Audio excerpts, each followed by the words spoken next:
Hi everyone, क्या हालचाल। I hope आप सब अच्छे होंगे।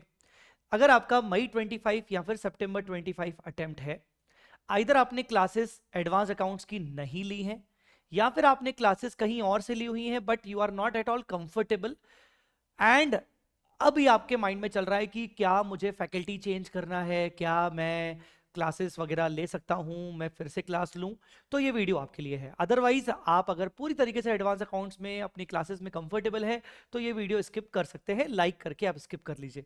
चलिए, अब देखिए, मेरे एडवांस अकाउंट्स के दो बैचेस आते हैं, दो टाइप के बैचेस आते हैं। एक होता है रेगुलर इन डेप्थ कोर्स और दूसरा होता है एग्जाम ओरिएंटेड फुल कोर्स। तो कई बार होता है बच्चे कंफ्यूज हो जाते हैं कि सर मुझे कौन सा बैच लेना चाहिए, रेगुलर इन डेप्थ कोर्स लेना चाहिए या फिर exam oriented full course batch लेना चाहिए। क्योंकि अभी मेरा नया batch exam oriented full course batch में अभी लॉन्च कर चुका हूं। 13 जनवरी से ये बैच मेरा स्टार्ट होने जा रहा है। तो यहां पर मुझे कुछ बच्चों की क्वेरी आ रही है कि सर रेगुलर बैच ले या फिर एग्जाम ओरिएंटेड ले। तो I thought of recording a particular video जहां पर मैं आपको बताऊंगा कि मेरे दोनों बैचेस में क्या डिफरेंसेस हैं और किस बच्चे को कौन सा बैच लेना चाहिए। मैंने कुछ डिफरेंसेस आपके सामने लिखे हैं। अगर इसके अलावा अगर मैंने कुछ पॉइंट्स आपके मन में जो चल रही है मैंने कवर नहीं किए हों तो आप मुझे कमेंट में जरूर पूछिएगा, मैं आपको रिप्लाई दे दूंगा। तो ध्यान से सुनिएगा कि बैचेस में क्या डिफरेंस है, रेगुलर बैच और एग्जाम ओरिएंटेड बैच। सबसे पहले तो डिफरेंस के साथ साथ पहला सबसे पहले सिमिलरिटी, दोनों बैचेस में मैं 100% सिलेबस कवर करवाता हूं। ठीक है। डिफरेंस पहला, जो रेगुलर बैच है वो अप्रोक्सीमेटली 240 आवर्स का बैच है। कितना? 240 आवर्स का बैच है। 5-6 घंटे आप एक्स्ट्रा मान लो जिसमें मैं आगे चल के उसमें हमेशा अपडेट्स करता रहता हूं। ठीक है। एग्जाम ओरिएंटेड बैच जो मेरा नया बैच स्टार्ट होने वाला है 13 जनवरी से लाइव, वो अप्रोक्सीमेटली 125 से 130 आवर्स का होगा। जो मैं ऑलरेडी अनाउंस कर चुका हूं कि 125 आवर्स का होगा। बट आप 5 से 10 घंटे एक्स्ट्रा मान के चल सकते हो। क्या पता अपने को 5 से 10 घंटे एक्स्ट्रा लग जाए जहां पर अपने को प्रैक्टिस ज्यादा करनी पड़ेगी। तो पहला डिफरेंस आपका ड्यूरेशन वाइज हो गया। अब ड्यूरेशन से जैसे ही डिफरेंस आता है तो लगता है यार ये तो लगभग लगभग आधा हो गया। अगर आधा हो गया तो इसका मतलब कोर्स पूरा कवर होगा कि नहीं, आधा हो गया तो इसका मतलब क्या क्वेश्चन प्रैक्टिस होगी कि नहीं होगी, अच्छे से समझाएंगे कि नहीं समझाएंगे। तो ध्यान से समझिए, रेगुलर कोर्स में मैं 100% सिलेबस का कवरेज करते करते 3 से 4 बार रिपीटेशंस करता हूं कंसेप्ट्स को समझाता हूं तो मैं 3 से 4 बार रिपीटेशंस करता हूं। क्यों? जब रेगुलर बैच अगर कोई बच्चा खरीद रहा है या जब हम रेगुलर बैच रिकॉर्ड करते हैं तो हमारे सामने होते हैं कंप्लीटली नए नए कौले कौले फ्रेशर बच्चे जो फाउंडेशन से आते हैं या फिर डायरेक्ट एंट्री से आते हैं और जिनका अटेम्प्ट कम से कम 8-9 महीने बाद होता है या 7 महीने बाद होता है। तो क्या होता है ना, वो बेचारे बच्चे डरे हुए होते हैं, सहमे हुए होते हैं, जोश होता है उनमें पढ़ने का, पर एट द सेम टाइम क्योंकि नया नया इंटरमीडिएट होता है उनके लिए, तो वो ना पहली बार में तो बेचारे आधे बच्चे सुनते ही नहीं है। गलती उनकी नहीं है, हर किसी के साथ ऐसा होता है, मैं भी हूं तो मेरे साथ भी ऐसा हो। तो ना नया नयापन होता है, थोड़ा डर होता है, तो फर्स्ट टाइम में हम ना सुन के अनसुना कर देते हैं या इतना ध्यान से नहीं सुनते जब तक मिच्योरिटी ना आए। तो इसीलिए बार बार रिपीट करना पड़ता है रेगुलर बैच में उन बच्चों के पॉइंट ऑफ व्यू से। ठीक है ना, 3 से 4 बार रिपीट करना पड़ता है। कई बार तो ऐसा होता है कि एक टॉपिक को पढ़ाते पढ़ाते 1 घंटा लग गया, जबकि सोच के आया था कि मैं आधे घंटे में करवा लूंगा, ऐसा होता है। तो 3 से 4 बार रिपीटेशन होता है हर एडजस्टमेंट्स का, हर टॉपिक का, हर कंसेप्ट का। यहीं अगर हम एग्जाम ओरिएंटेड बैच की बात करते तो देखिए, एग्जाम ओरिएंटेड बैच में मैं ना कुछ अजम्पशंस लेके चलता हूं। पहला अजम्पशन कि बच्चा मिच्योर है, वो इवन तो फ्रेशर होगा बट उसको पता है टाइम की अहमियत, उसके पास समय कम है, इसीलिए वो एग्जाम ओरिएंटेड बैच ले रहा है। अदरवाइज वो भी रेगुलर बैच लेना चाहता है। उसके पास समय कम है, उसके पास 2 महीने का समय है, 3 महीने का समय है, 4 महीने का समय है, उससे ज्यादा समय नहीं है। तो क्या होता है ना, ऑटोमेटिकली जब एक ये मेच्योरिटी आती है ना एज ए स्टूडेंट की, यार मेरे पास समय कम है, तो वो जो लिसनिंग पावर होती है ना बच्चे की, वो अपने आप बढ़ जाती है। वो डर एक अलग होती है चीज, पर जो लिसनिंग पावर होती है कि नहीं यार, एक एक कंट्रोल होता है माइंड पे, और एक जो डिसिप्लिन होता है ना, वो अपने आप उस बच्चे में आ जाता है। तो एग्जाम ओरिएंटेड बैच में हम 100% सिलेबस कवर करते हैं, पर रिपीटेशन की इतनी रिक्वायरमेंट नहीं रहती। रिपीटेशन की रिक्वायरमेंट कहीं कहीं 2 बार की रहती है, कहीं कहीं 1 बार की रहती है, क्योंकि बच्चे की सुनने की पावर बढ़ चुकी होती है कहीं ना कहीं। इस वजह से हम कोर्स का ड्यूरेशन कम कर पाते हैं। ये रीजन एक, ये पहला एक रीजन मान सकते हो आप कोर्स का ड्यूरेशन कम होने का, ठीक है। अब तीसरा, daily class revision. Regular batch में क्या होता है, आज मैंने जो पढ़ाया कल आके मैं सबसे पहले उसको रिवाइज करूंगा, फिर जो कल पढ़ाया उसको परसों आके रिवाइज कराऊंगा, ऐसा होगा। जबकि एग्जाम ओरिएंटेड में ये होगा कि मैं डेली रिवीजन नहीं करवाऊंगा, आज जो पढ़ा है उसको कल आके रिवाइज कराऊंगा, ऐसा नहीं होगा। पूरा चैप्टर एक बार कंप्लीट करवा लिया, फॉर एग्जांपल 3 दिन में पूरा कंप्लीट करवाया, तो चौथे दिन नया चैप्टर शुरू करने से पहले मैं आपको एक रिवीजन दे दूंगा, अच्छे से पूरे एक चैप्टर की रिवीजन दे दूंगा, और वो एक रिवीजन वीडियो अलग बना दूंगा। लाइव क्लास में तो वो रिवीजन दे दूंगा, और वो रिवीजन वीडियो अलग बना के उसको ऐप में भी डाल दूंगा, ताकि आप वो रिवीजन वीडियो कितनी बार भी देख सको। हालांकि ऐसा सेम डेली रिवीजन का भी रेगुलर बैच में होता है, बट रेगुलर बैच में डेली रिवीजन होते हैं, एग्जाम ओरिएंटेड में चैप्टर वाइज रिवीजन होते हैं, तो टाइम हमारा यहां पर भी सेव हो जाता है एग्जाम ओरिएंटेड में। ये है कहीं ना कहीं reason number 2 for the lesser duration, ठीक है। Next thing, practice of almost 100% questions in the class. जैसा मैंने आपको बताया कि रेगुलर बैच मोस्टली वो बच्चे लेते हैं जो जिनके पास मिनिमम 6-7 महीने का टाइम है, 8 महीने 9 महीने मैक्सिमम। बच्चे तो रेगुलर तभी ले लेते हैं जब फाउंडेशन कोर्स कंप्लीट पास हो जाते हैं और उनके पास सामने 9-10 महीने उनके सामने होते हैं।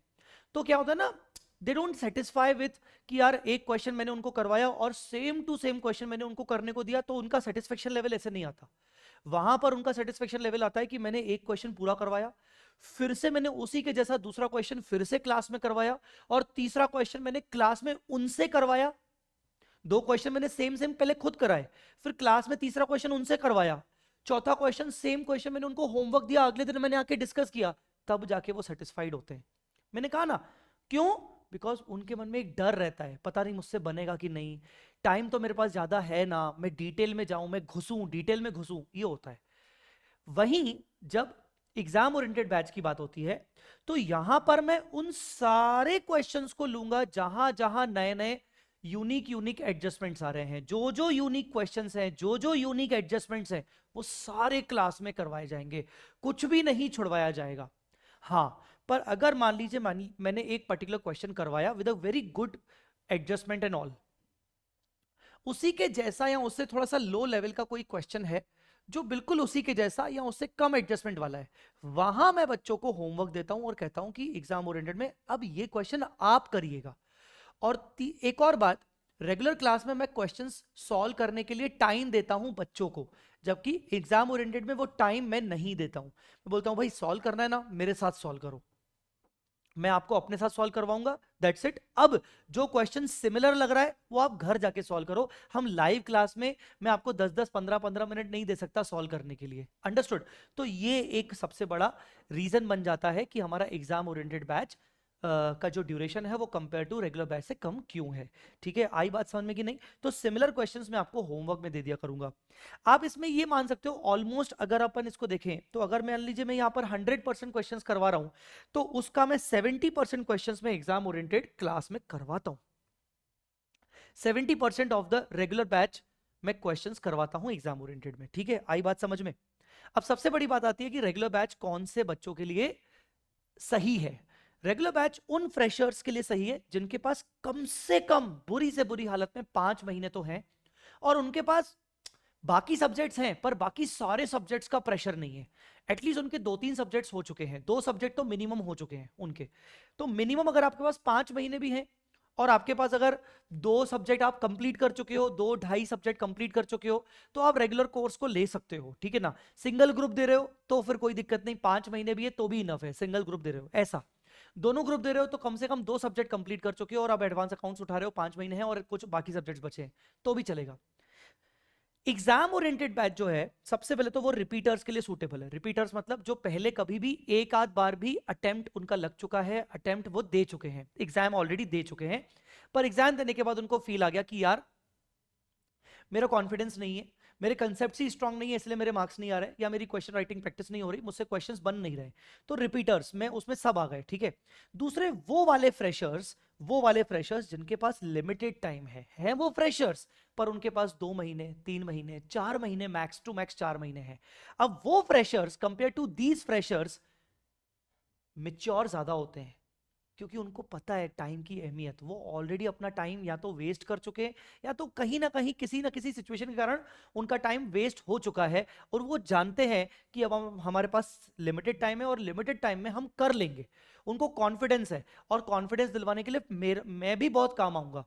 तो वो कहीं ना कहीं एक माइंड सेट हो जाता है कि हाँ यार, अब टाइम कम है, कम टाइम में मुझे अच्छा खासा पढ़ना है, तो I don't require 3-4 times repetition. I don't require all the questions to be practiced in the class itself, especially the similar questions. वो समझ पाता है वो बच्चा, वो एग्री करता है, वो एक्सेप्ट करता है इस फैक्ट को, ठीक है ना, वैसा वाला फ्रेशर। इसके अलावा वो सारे के सारे ऐसे स्टूडेंट्स जिन्होंने कोई दूसरे क्लासेस लिए थे, दूसरे एडवांस अकाउंट्स के फैकल्टीज के क्लासेस लिए थे, and they are not at all comfortable with the particular classes, और अब वो हमारा क्लासेस लेना चाहते हैं, तो मैं उनको भी रिकमेंड करूंगा कि आप हमारा डेमो जरूर देखिएगा, फिर आप एग्जाम ओरिएंटेड बैच ले सकते हो, ठीक है। ऐसे बच्चे जो सेल्फ स्टडी कर रहे हैं, आधा एक सब्जेक्ट सेल्फ स्टडी में हो चुका है, ठीक है, सेल्फ स्टडी भी हो चुका है, पर बाकी को आधा सब्जेक्ट करने में जान जा रही है, स्पेशली अकाउंटिंग स्टैंडर्ड्स, तो मैं आपको बोलूंगा कि ऐसे केस में आप एग्जाम ओरिएंटेड ले सकते हो। प्राइसिंग में डिफरेंस क्या है?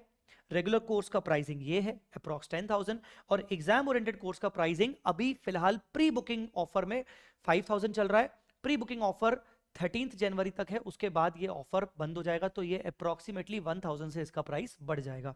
मैं आपको वेबसाइट पे दिखा देता हूँ कि किस तरीके से होता है, vsmartacademy.com। उसमें आप सीए इंटर के अंदर जाएंगे, यहाँ पर डब्बे में अंदर आप जाएंगे, यहाँ पर यू कैन आप यहाँ से अपना कुछ सिलेक्ट कर सकते हो, जैसे सिंगल कोर्स, जैसे ग्रुप 1, एंड जैसे यहाँ पर जय चावला। तो अगर आप यहाँ पर करोगे तो आपको यहाँ पर मेरे सारे कोर्सेज एंड बुक्स आ जाएंगे। जैसे फर्स्ट कोर्स जो आपको दिख रहा है 13 जनवरी से exam oriented batch 4999 pre booking में है। उसके बाद हमारा जो बैच रेगुलर बैच है 9999 में है। इसके अलावा अगर आपको सिर्फ और सिर्फ अकाउंटिंग स्टैंडर्ड्स में प्रॉब्लम है, अकाउंटिंग स्टैंडर्ड्स में प्रॉब्लम है, उसमें भी कंसोलिडेशन, कैश फ्लो और अमेलगमेशन छोड़कर, ये 3 अकाउंटिंग स्टैंडर्ड्स छोड़कर बाकी सारे के सारे अकाउंटिंग स्टैंडर्ड्स का एक सेपरेट बैच अवेलेबल है, बहुत ही नॉमिनल प्राइस में, जिसमें रेगुलर कोर्स की रिकॉर्डिंग अवेलेबल है 3499 में विद द बुक्स। तो ये बैच भी आप खरीद सकते हो, परचेज कर सकते हो। मैं आपको रिकमेंड करूंगा कि अगर टाइम लिमिटेड है, कंफ्यूजन है, तो आप एग्जाम ओरिएंटेड बैच के साथ डेफिनेटली जा सकते हो। अगर आपको लगता है कि मैं खरीदूं नहीं खरीदूं, मुझे समझ में आएगा कि नहीं, तो आप पहले स्टार्टिंग के 4-5 वीडियोस यूट्यूब पे आएंगे एग्जाम ओरिएंटेड के, आप वो देख लीजिएगा, उसके बाद आप डिसाइड कर सकते हो, ठीक है। So this was the difference between the regular batch and exam oriented batch. I hope आपको समझ में आ गया होगा। वीडियो अच्छा लगा हो तो लाइक जरूर करिएगा, और अपने दोस्तों के साथ शेयर करना जिन बच्चों को इस पर्टिकुलर बैच की रिक्वायरमेंट है। Thanks a lot guys, bye bye, take care.